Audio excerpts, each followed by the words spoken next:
Hey, what's happening? This your man Carl Thomas, and you're tuned in to the Biz with D. All right, everybody. Thank you for all tuning in to the Biz with D. And right now we have Carl Thomas, best known for his singles "I Wish," "Summer Rain," "Can't Believe with Faith Evans," "Two Pieces," "Don't Kiss Me." I mean, I think I named practically almost like all of them, close to it. And he's on the line with us. What's going on, Carl? Yo, man, I really want to thank you for having me. You know, it really means a lot that, people still are fans of soul music. Absolutely. I mean, thank you for coming on the show and just being amazingly talented, because not a lot of people stay on top of their game with being in the industry. So we got to commend you on that before we get started. Right. I mean, well, I definitely understand. I mean, it's kind of hard. Honestly, I was just telling a friend of mine the other day. Kind of difficult these days selling gentleman music.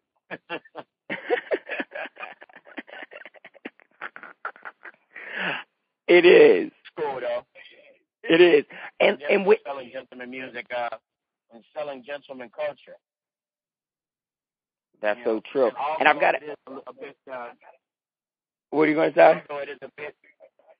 I mean, it is a bit under what we do, but you don't have to sell gentleman culture, but you can still sell good man culture. Definitely. That's true. And I've got to ask you, being that the age that you are now and the age that you were when you started, and having that gentleman kind of sound of music, is it kind of hard at times for you to do? Nah, not really. I was always ahead of my time as a songwriter. I was ahead of my time, just with my ideals for where music could go. And I was always looking for what's happening next. And even though music has made leaps and bounds, in my opinion, I still do not think that we've tapped into what's next, And it's just my plan to be present and on the forefront of whatever that is. Absolutely. So I mentioned "I Wish," which was a big hit, and that was your hit.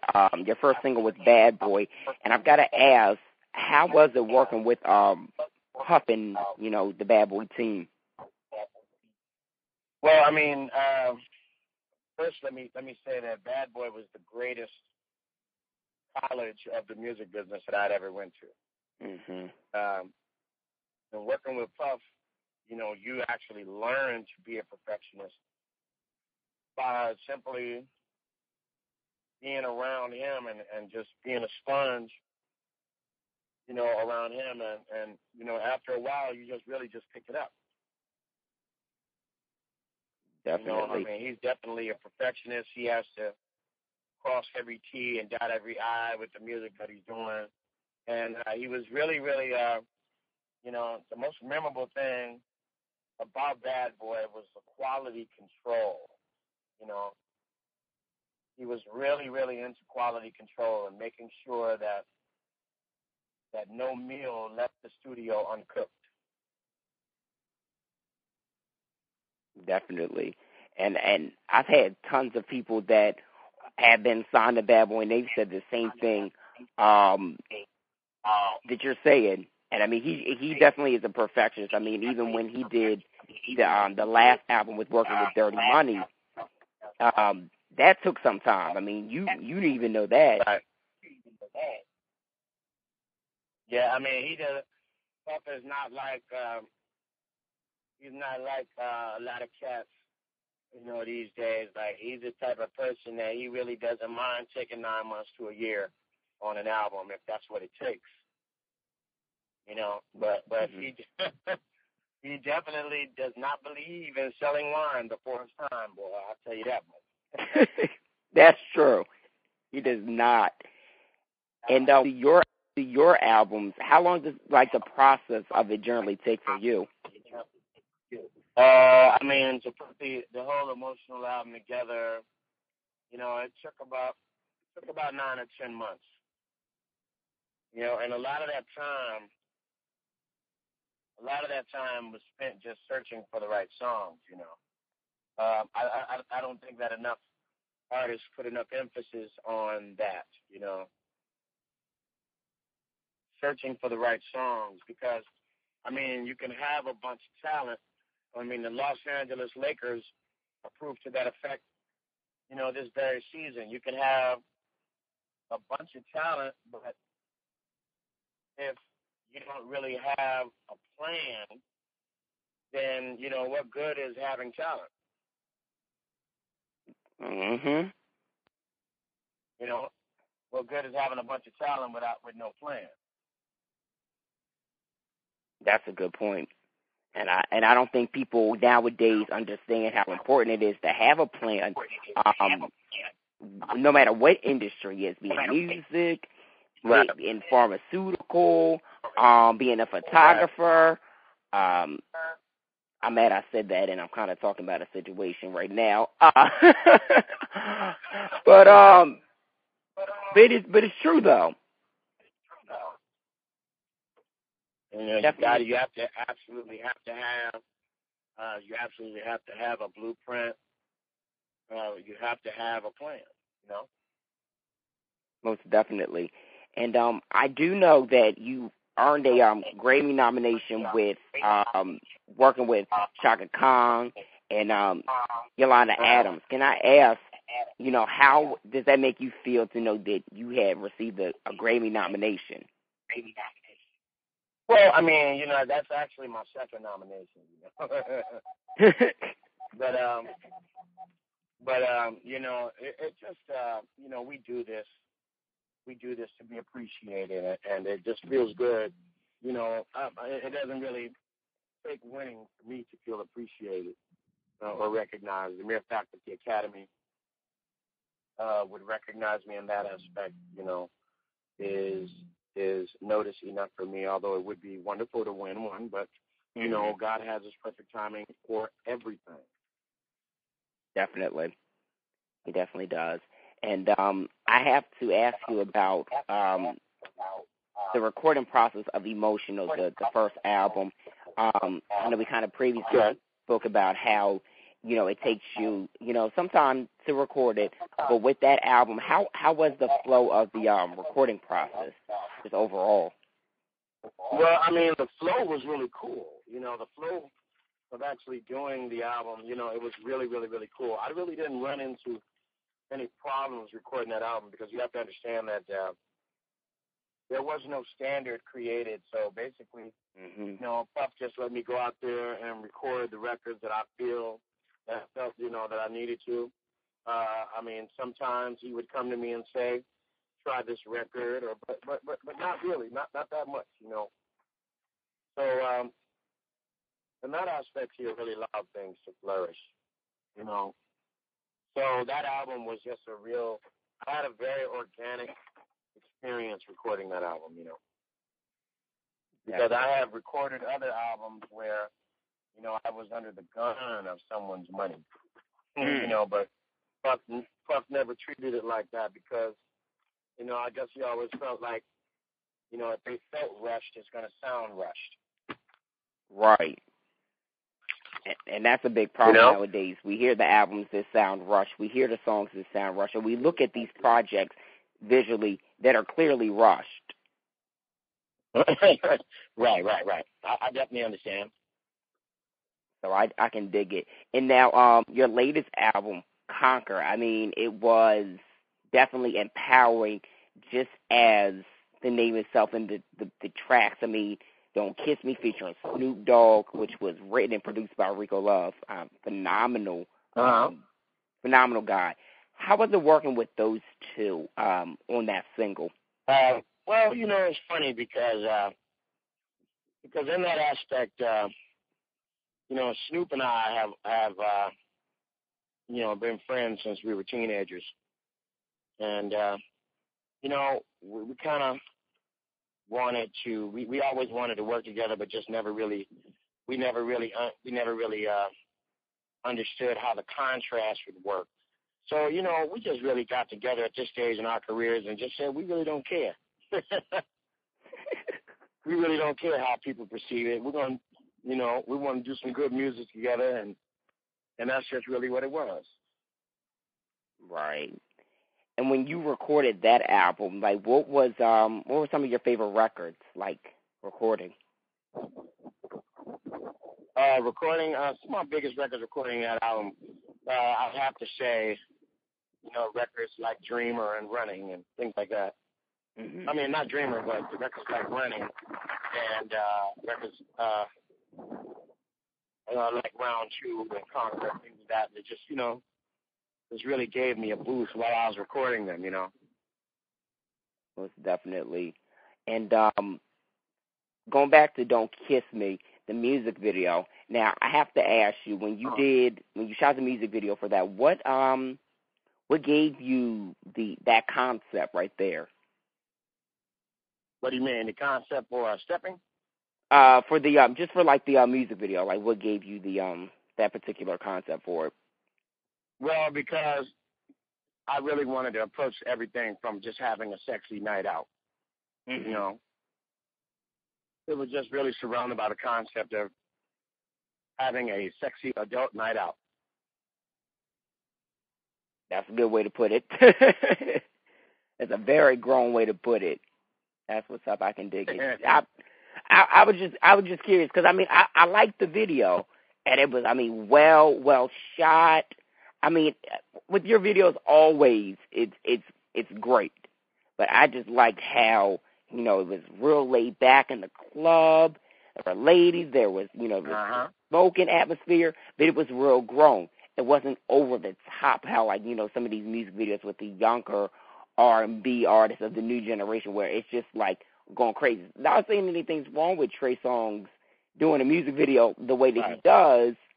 I hate that I threw a name out there, but this was real laid back. And sometimes we gotta have the laid back moments instead of the being wild, because we all don't want to be wild at every time of life. So because there's a time and a place for everything, and I definitely, there is definitely that part of me, but that just was not the moment for that. You know what I mean?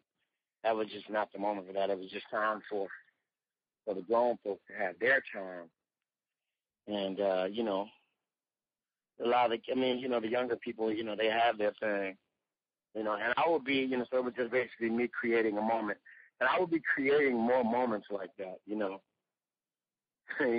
it's just, that's just what I'm about. You know what I mean? Is what I'm about as an artist is selling the lifestyle of the modern man. Right. And that's very important in life, and it's a good thing because you living your life that way and being about that, it shows other people like my age, 20 years old, and even younger, that this is the right way to be. Not about being wild. You can have like you said, there's a time and a place for it all, but you have to ultimately, at the end of the day, have the more grown up. I like how I said that. Grown up mentality overall. So very important. Very important. So I have to ask you, because you're doing some shows. You're performing. You've been performing throughout the years.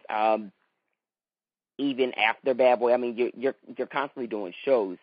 Yeah. I stay on tour. Before you have to understand. You have to understand that I was a live artist before I was a recording artist. Mm-hmm. So that has to play.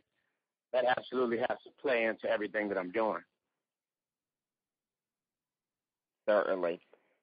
And what was I going to ask you? So you're coming to Philly on my birthday, 27th. Now, I know this is probably like a big request, but I have to meet you. So can we make this happen? That for my birthday that we? Absolutely no. I will make sure that Marcus makes it happen. Okay, I had to ask. I didn't want to come. Sure that Marcus makes it happen as well. Definitely. I didn't want to come roll up on you, be like, who is this? Be like, oh, okay. I wanted to feel like I was invited, No, we'll have it set up to where he brings you to the dressing room. Okay. Cool. And now, all right, I'm looking forward to that. And with with your performances, in case no people haven't seen you perform or they're coming to the Philly show, what kind of besides the grown feel, what can we expect? My shows are always energy filled. You know what I mean? And I pulsate the audience. So just sit back and relax, and you'll definitely enjoy it. Most definitely. I'm looking forward to it. And so, what are you currently working on right now as far as projects are concerned? I just finished a 6-song EP. Okay. Of all ballads, and the project is called Begging After Midnight. Oh. Yeah. That's so, what's up. the first single from that is a record called Hold On, That's what's up. Now, tell us about the record Hold On. The Hold On, was produced by Mike City. I'm definitely I'll make sure that I have Marcus forward you a copy of the record.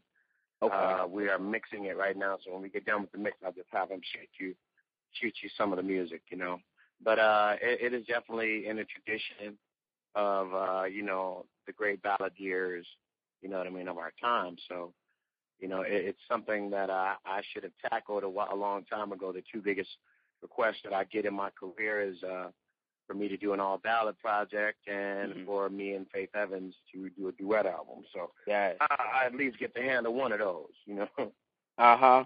I think we need both. I mean, Faith is a friend of the show. Yeah, definitely. We're going to get to it. But, both of our schedules are just really, really, really crazy right now, Right. Her with the R&B divas, and then she's recording. So I'm thinking to myself, damn, Faith, how are you doing it all? Like I said, she's a friend of the show. She was just on a couple months ago, and I'm like, how?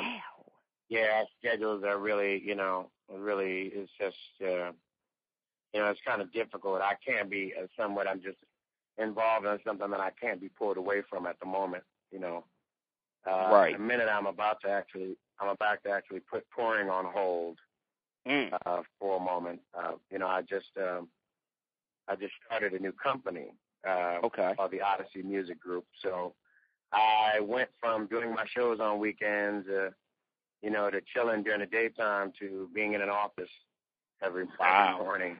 How do you like that so far? It's a lot of hard work, but I really appreciate it. I really appreciate being able to help young people, achieve their goals in the same fashion that someone helped me. Most definitely. And so, kind of tell us, definitely stay tuned, bro. We sure will. And can you tell us a little bit more about the company and what kind of projects you'll be doing with it? I mean, we just promote urban music and lifestyle. There is some R&B, there is some hip hop, just everything that reflects who we are. There isn't any singled out genre. The company is very quasi.